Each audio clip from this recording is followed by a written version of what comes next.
Lors d'un vote démocratique, la session de la conférence générale a élu le nouveau président de l'Église adventiste du 7e jour mondial pour les 5 prochaines années. Les réunions administratives se poursuivent dans une atmosphère de prière, de dialogue et par un vote pour donner les orientations de la mission adventiste. Je tiens à vous dire que j'avancerai avec une confiance renouvelée dans le Seigneur et dans son Église. Les dîmes et les offrandes soutiennent la mission mondiale. Voyez comment ces ressources ont été utilisées avec transparence.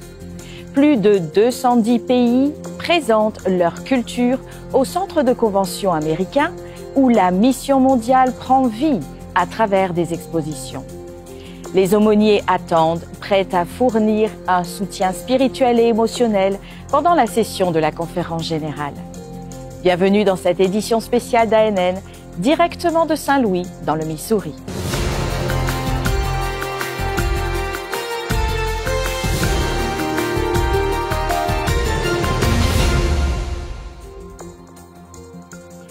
Plus de 23 millions d'adventistes du 7e jour dans le monde ont maintenant un nouveau dirigeant. Les délégués à la session de la conférence générale ont confirmé le choix pour les 5 prochaines années. L'accent est mis sur l'espoir à apporter au monde. Comment maintenir une identité biblique solide lorsque nous adoptons de nouvelles technologies, de nouvelles plateformes et de nouveaux langages pour faire avancer l'Évangile? Nous n'avons pas besoin de changer le message donné, mais nous pouvons ajuster la manière dont nous le présentons. Je crois que la communication peut nous aider à trouver de nouveaux chemins qui se connectent à la réalité du monde d'aujourd'hui pour présenter notre message. Je ne parle pas d'un nouveau message, en aucun cas. Mais je parle de nouvelles méthodes qui peuvent nous rendre plus efficaces pour accomplir ce que Dieu a mis entre nos mains.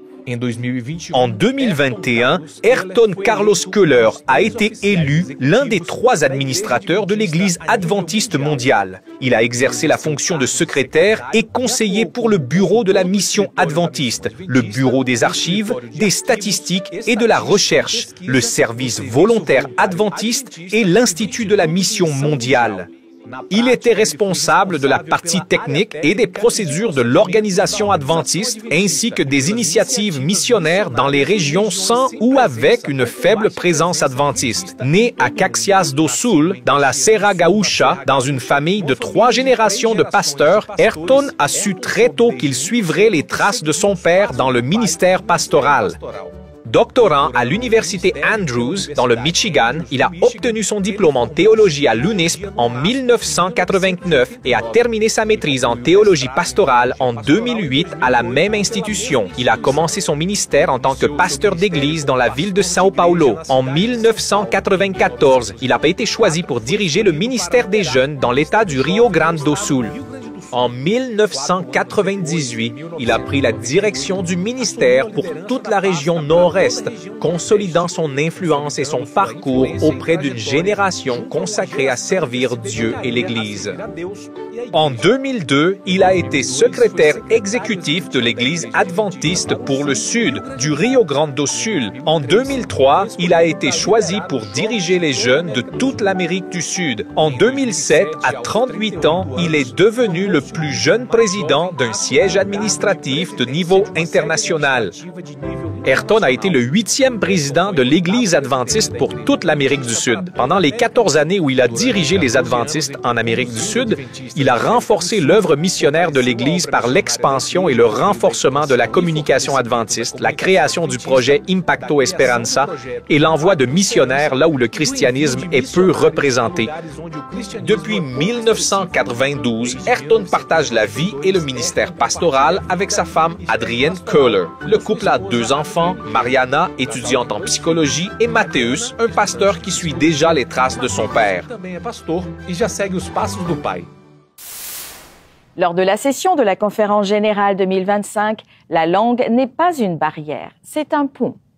Plus de 50 interprètes bénévoles transforment ce rassemblement mondial en une expérience partagée, traduisant l'Évangile en temps réel dans 6 langues principales et en langue des signes américaine. C'est un aperçu de la vision biblique porter le message à chaque nation, tribu, langue et peuple. Avec des représentants du monde entier, comment garantir que tout le monde comprenne le message? Lors de la 62e session de la Conférence générale de l'Église adventiste, plus de 50 interprètes bénévoles ont rendu cela possible grâce à la traduction simultanée en 6 langues et en langue des signes américaine. C'est ici, au 5e étage du centre de convention, que ce groupe d'interprètes fait tomber les barrières et érige des ponts. Avec des écouteurs et une technologie de transmission radio, des participants du monde entier peuvent suivre le programme dans leur propre langue. Il y a beaucoup de langues et le portugais est une langue forte de notre Église. Donc, lors d'une session, cette langue est très importante pour les personnes présentes ici en tant que délégués, mais aussi autour du Brésil et d'autres pays qui parlent portugais, qui sont enthousiasmés à l'idée de suivre les réunions.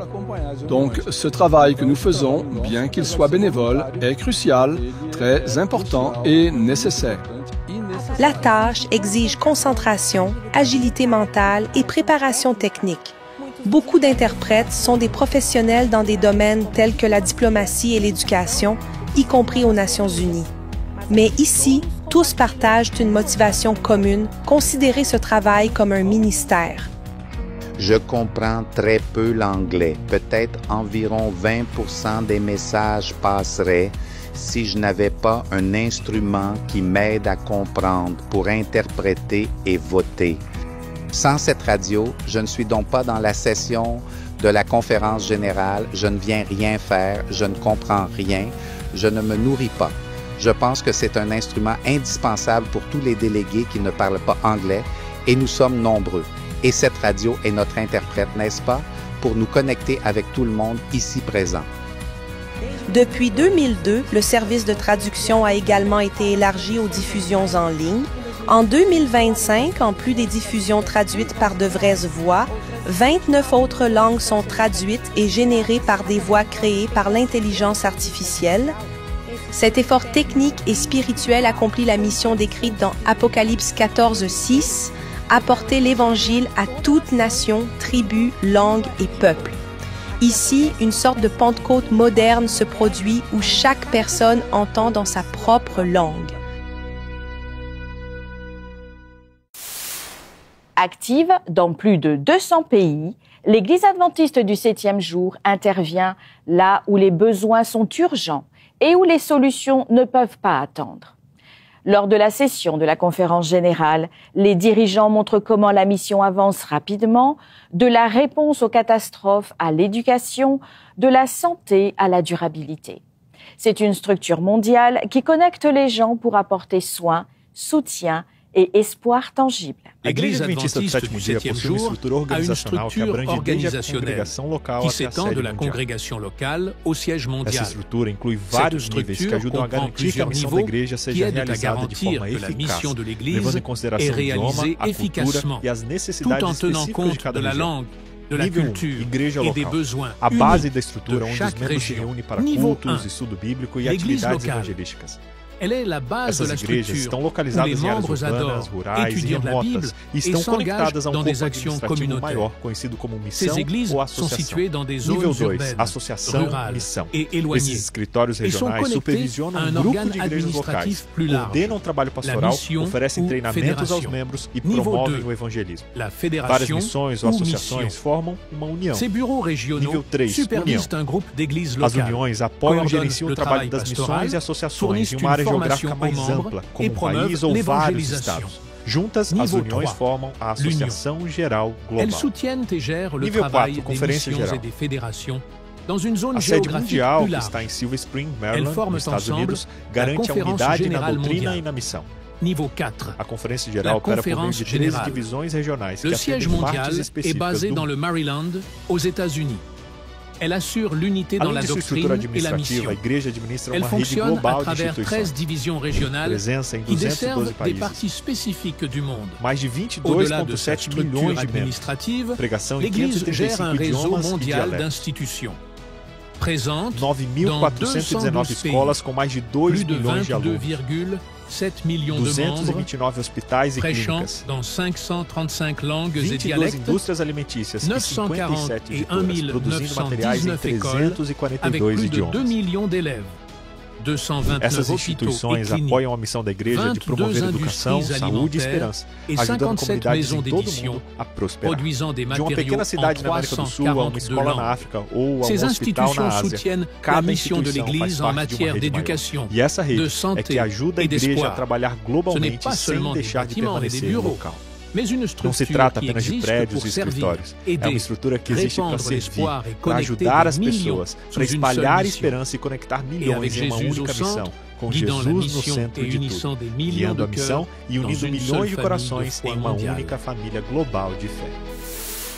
Derrière les coulisses de la session de la conférence générale, beaucoup font face au poids des décisions, des transitions et des délais serrés. Pour répondre à ce besoin, l'Église a des aumôniers sur place, prêts à offrir un soutien spirituel et émotionnel à ceux qui dirigent, qui servent ou à quiconque ayant besoin d'un moment pour respirer. Car même ceux qui s'occupent des autres ont aussi besoin d'être soutenus.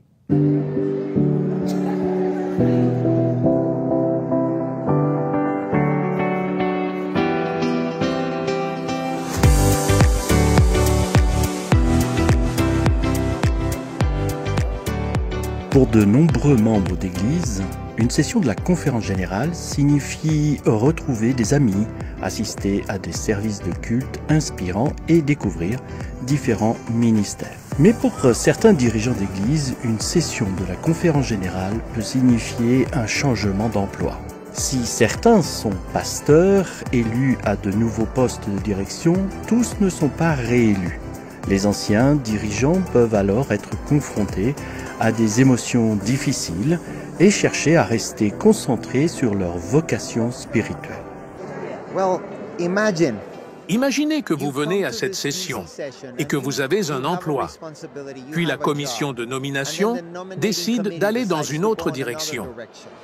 Le docteur Ivan Omana est le directeur des ministères de l'aumônerie de l'Église adventiste du 7e jour mondial. Il explique que c'est la première fois que des aumôniers sont présents lors de cette session de la conférence générale. Jusqu'à présent, les gens devaient traverser cela seuls. Les aumôniers ne peuvent peut-être pas trouver de solution immédiate. Mais lorsque quelqu'un peut s'asseoir avec vous dans cet espace où vous pouvez exprimer votre chagrin, votre douleur et porter cette douleur avec vous,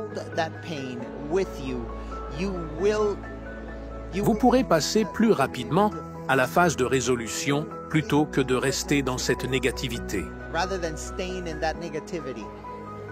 Donc, je pense que c'est vital pour la santé spirituelle, émotionnelle et même peut-être physique et mentale de ceux qui sont en train de passer par cette transition.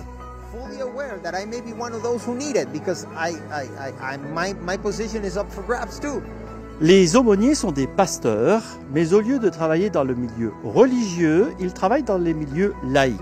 Ce sont des hommes et des femmes qui sont au service de l'armée, des hôpitaux ou du sport. L'aumônier de l'estrade, Robert Peters, affirme que les aumôniers sont spécialement formés à la confidentialité et au traitement des émotions difficiles.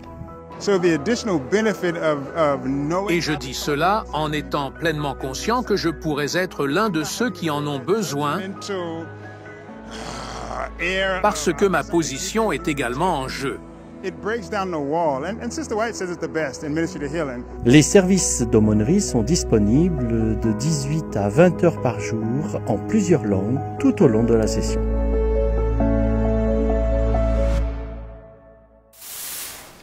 Au cœur de la session de la conférence générale se trouve la mission et les points forts d'aujourd'hui reflètent cette réalité.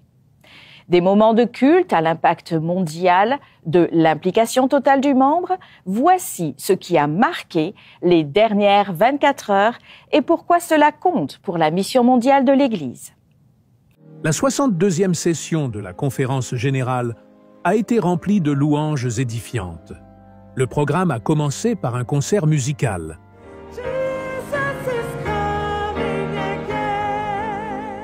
Pour ouvrir officiellement la session, les dirigeants actuels de l'Église ont délivré des messages inspirants, rappelant aux membres le rôle vital de l'Église en tant que peuple du reste de Dieu, appelé à proclamer l'Évangile au monde. Mark Finlay, un évangéliste, auteur et conférencier de renommée mondiale, a dirigé le culte d'ouverture. Il a inspiré l'audience à aller et faire des disciples de toutes les nations.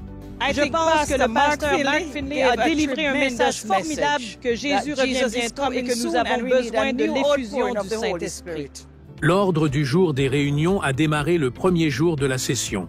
Les délégués ont approuvé l'ajout de 11 nouvelles unions de fédérations et missions à l'ensemble des unions au sein de l'Église mondiale. Un pas significatif dans sa mission mondiale croissante. Ils ont aussi voté contre l'amendement pour discuter de la déclaration de 2015 sur l'immunisation. Les délégués ont également exploré le hall d'exposition dynamique qui présentait plus de 1000 stands représentant les 13 divisions mondiales et une variété de ministères. Les exposants ont mis en valeur leur créativité à travers des présentations soigneusement conçues, qui reflétaient leur mission et leur culture. Nous avons cette équipe qui est pour notre récolte 2025 et comme vous voyez, nous avons notre carabao et le champ. Et c'est notre équipe au sein de notre division de l'Asie du Sud-Pacifique. La session de la conférence générale est une rencontre joyeuse pour les familles, les amis et la communauté mondiale de l'Église. Elle est un aperçu du ciel lorsque nous serons unis comme une grande famille. Un monde de diversité, unis comme un seul, avec des surprises, des découvertes, des connexions et d'innombrables réactions. Au centre de convention américain, la session de la conférence générale est la scène où les cultures se rencontrent et la mission prend vie. Nós estamos aqui no Congresso da Associação Geral e não poderia ser diferente, porque hoje é sexta-feira e nós estaremos fazendo a nossa transição para o sábado. Como temos muitos países representados aqui, gostaríamos de saber como cada deles faz a sua transição e se prepara para esse dia, a guarda do sábado do Senhor. Well, thank you for asking. By the way, my name is Anbu from India. I represent the South Central India Union and je m'appelle Anbu, je viens de l'Inde. Je représente l'Union du Sud et du centre de l'Inde. Nous commençons en milieu de semaine et nous demandons aux enfants de préparer leurs vêtements. Petit, mes parents achetaient quelque chose de spécial pour le déjeuner du sabbat. Ils attendaient ce moment avec impatience, lâchant à une part importante lorsque nous entrons dans l'esprit du sabbat et des préparatifs. Le sabbat maintient notre famille. Le fait de respecter le sabbat, d'en prendre soin, consolide notre famille et est notre force et notre rempart. Et je bénis Dieu pour ce jour de repos. And I praise God for the day of rest.